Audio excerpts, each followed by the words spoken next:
उधर महाराष्ट्र में मराठा आरक्षण आंदोलन मंगलवार को खत्म हो गया है।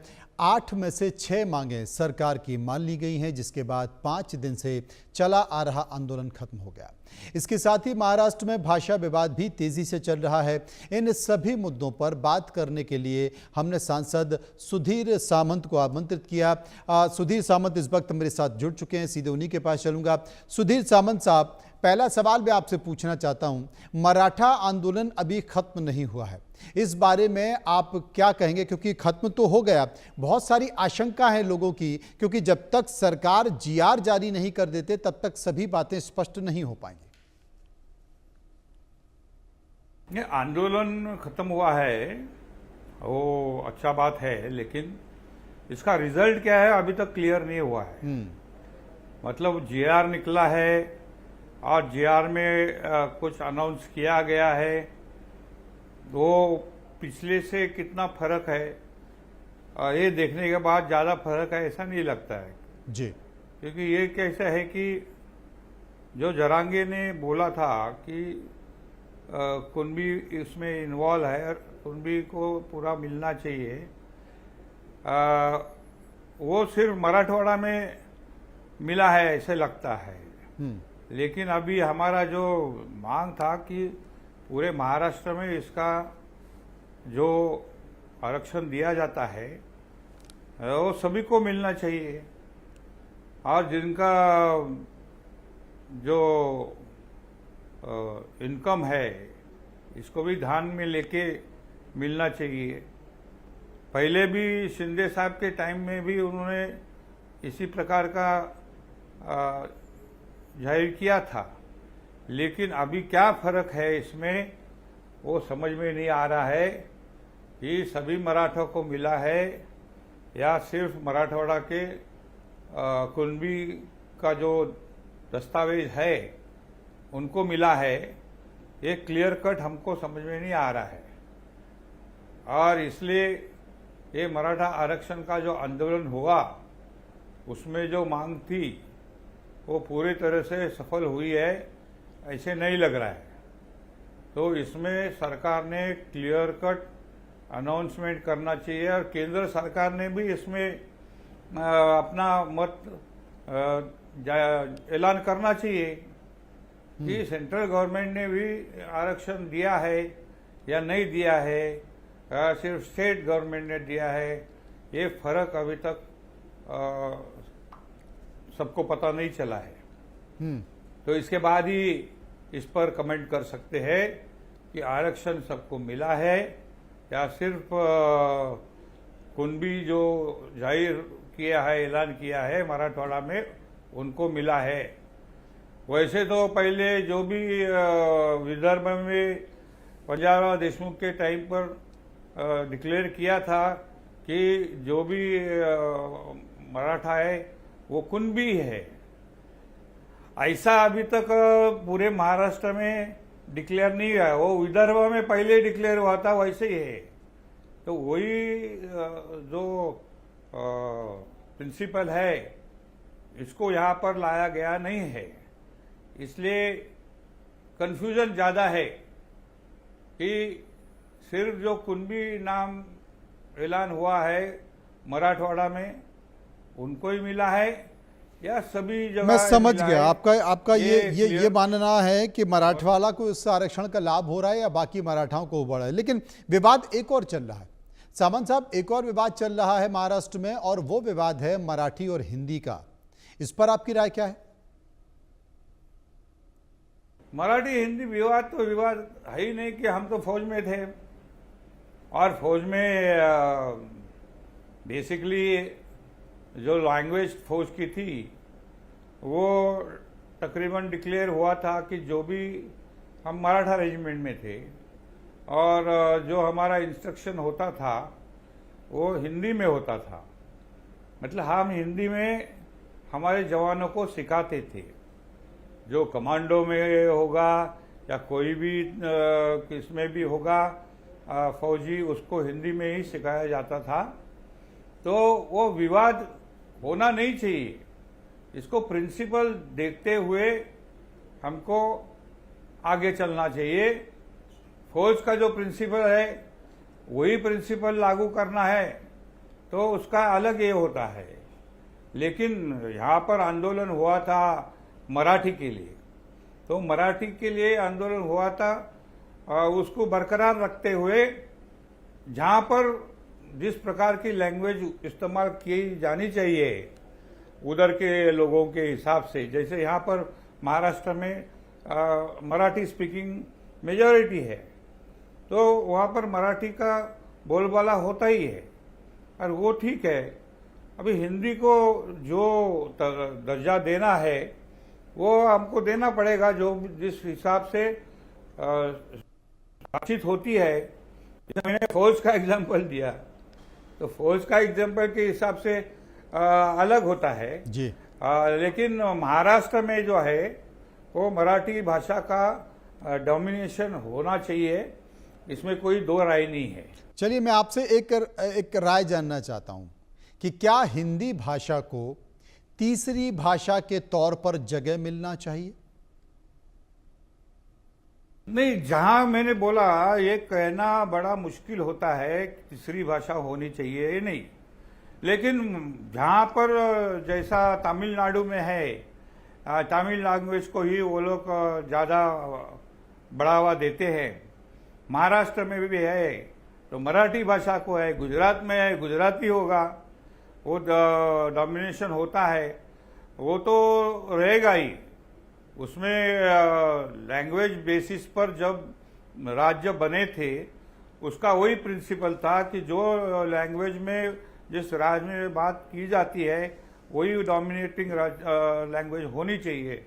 और उस हिसाब से जो आंदोलन बड़ा हुआ था संयुक्त महाराष्ट्र का, उसको हम लोग अगर दर्जा पर लेंगे तो मराठी भाषा का डोमिनेशन यहाँ पर रहेगा ही।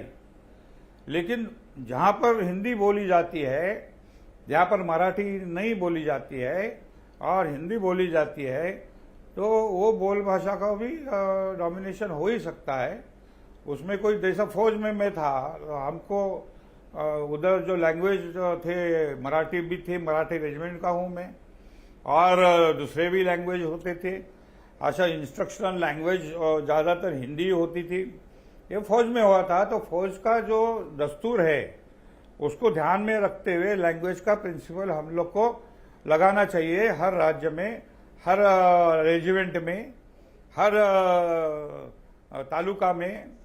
जैसे अभी आदिवासी लैंग्वेज होती है, बहुत जगह पर बोली जाती है, अलग अलग लैंग्वेज बोली जाती है, जैसे बंजारा लैंग्वेज कहीं बोली जाती है।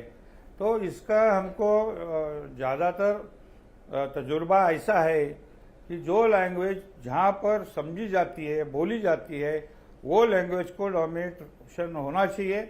और इस हिसाब से मराठी लैंग्वेज इधर डोमिनेटिंग होगी और साथ में हिंदी का भी जहाँ जरूरत पड़ता है वहाँ पर इस्तेमाल हिंदी का जहां पर जरूरत है वहां होनी चाहिए, लेकिन मराठी भाषा का डोमिनेशन जरूरी है, ये आपने कहा। लेकिन भाषा को लेकर जिस तरीके से राज ठाकरे मारपीट कर रहे हैं, ये कितना सही है? नहीं, वायलेंस तो किसी चीज का हल होता नहीं है, मारना वगैरह गलत है। अभी आपको गवर्नमेंट लैंग्वेज कौन सी है ये महत्व का है। जैसे हम अभी बेलगाम में जाएंगे तो बेलगाम में मराठी स्पीकिंग मेजॉरिटी है, फिर भी कन्नड़ का ऑफिशियल लैंग्वेज है। तो वो जो जबरदस्ती उधर होती है वैसा अन्याय नहीं होना चाहिए मराठी लोग पर। वहाँ पर जब कर्नाटक में है बेलगाम में तो मराठी मेजॉरिटी है, तो ऑफिशियल लैंग्वेज में मराठी भी होनी चाहिए, कन्नड़ भी वो जो होती है वो हो सकती है। तो इसलिए ये जो डैमेज होता है लोगों में, भाषा के तौर पर हिंसा होती है, तो जहाँ पर अभी कर्नाटक में ऐसा थोड़ी है कि कन्नड़ी सबको सीखना पड़ेगा जी। और कन्नड़ी हमको इस्तेमाल करना पड़ेगा ऑफिशियली, तो मराठी लैंग्वेज स्पीकिंग पर तो अन्याय होता है। और इस हिसाब से जिस लैंग्वेज में लोगों को समझ में आता है, जिस लैंग्वेज में लोगों को डोमिनेशन है लैंग्वेज का, उस लैंग्वेज को ही ऑफिशियल लैंग्वेज करना चाहिए, ऐसे मुझे लगता है। बहुत बहुत शुक्रिया करेंगे सामंत साहब का जो इस पूरे मसले पर हमारे साथ जुड़े थे। आगे बढ़ते हैं और बात करते हैं मुजफ्फर हुसैन, वरिष्ठ कांग्रेस नेता, मुंबई से इस वक्त हमारे साथ जुड़ गए हैं, उनके पास चलेंगे। मुजफ्फर साहब, मैं आपसे ये पूछना चाहता हूं, जिस तरीके से अभी आरक्षण को लेकर आपने देखा कि मुंबई में मनोज जारंगे का विरोध प्रदर्शन था, वो विरोध प्रदर्शन हुआ, हालांकि करीब 5 दिन तक ये अनशन चला और अनशन के बाद सरकार ने मनोज जारंगे की बात मान ली। 8 मांगे, 8 में से 6 मान ली और उसके बाद ये अनशन खत्म हो गया। लेकिन लोगों की चिंता इस बात को लेकर है कि भाई सरकार का जीआर तो अभी आया नहीं है। जब तक सरकार का जीआर नहीं आ जाता तब तक ये स्पष्ट कैसे हो कि सरकार ने क्या माना है और क्या नहीं।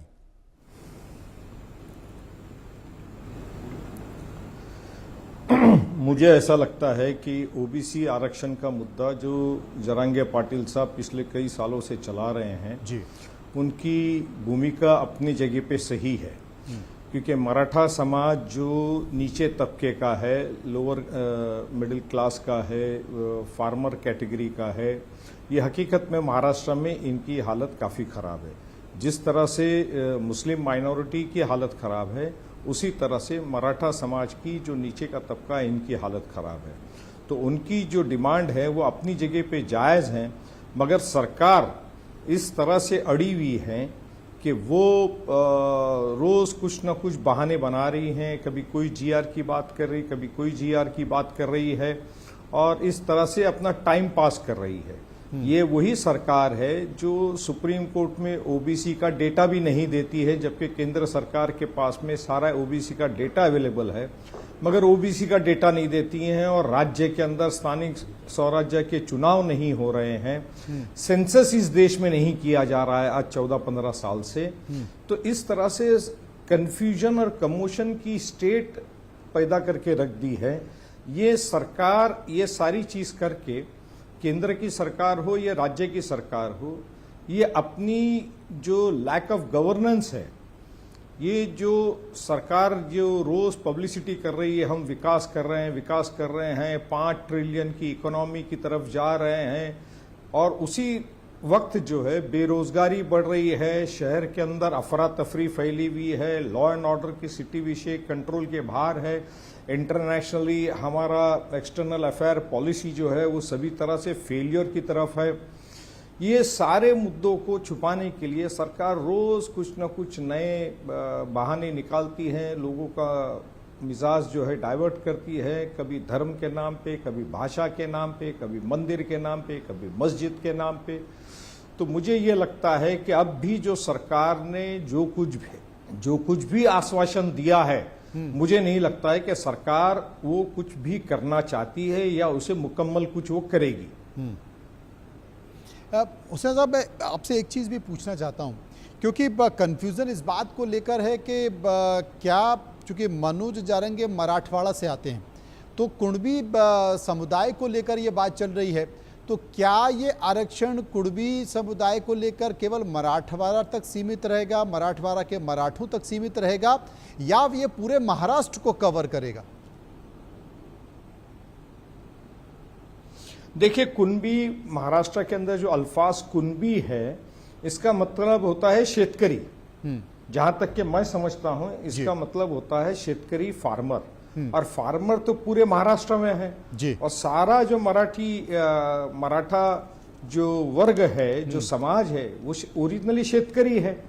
अब विदर्भ के अंदर मराठा को कुणबी माना गया है और हैदराबाद स्टेट में भी जो हैदराबाद का जो जीआर है उसमें भी माना गया है। तो मुझे ऐसा लगता है कि कुणबी और मराठा कोई फर्क नहीं है जी, मतलब दोनों को ये माना जाए, दोनों से जुड़ा हुआ ये मामला है और फार्मर से जुड़ा हुआ मामला, क्योंकि महाराष्ट्र में इस वक्त जितने भी जो किसान हैं बिल्कुल वो आत्महत्या कर रहे हैं, वो एक बड़ी समस्या बनी हुई है और किसानों को लेकर बातचीत नहीं की जा रही है। खेती को फायदे का धंधा बनाने की बात तो की जाती है और सरकारी विभागों में इसे लेकर योजनाएं तो हैं, लेकिन जमीन पर उतर नहीं पा रहे। और वहां पर मराठा आंदोलन खत्म हुआ, अब महाराष्ट्र में भाषा विवाद चल रहा है। लेकिन सरकार में बैठे लोगों का आरोप है कि अगर तमाम मनसे के कार्यकर्ता लोगों की पिटाई कर रहे हैं तो फिर कांग्रेस को इसका विरोध करना चाहिए, कांग्रेस के बड़े नेताओं को खुलकर आना चाहिए, एनसीपी के नेताओं को इसका विरोध करना चाहिए और उन्हें खुलकर आना चाहिए। वो मनसे की गुंडागर्दी के खिलाफ खुलकर क्यों नहीं आ रहे?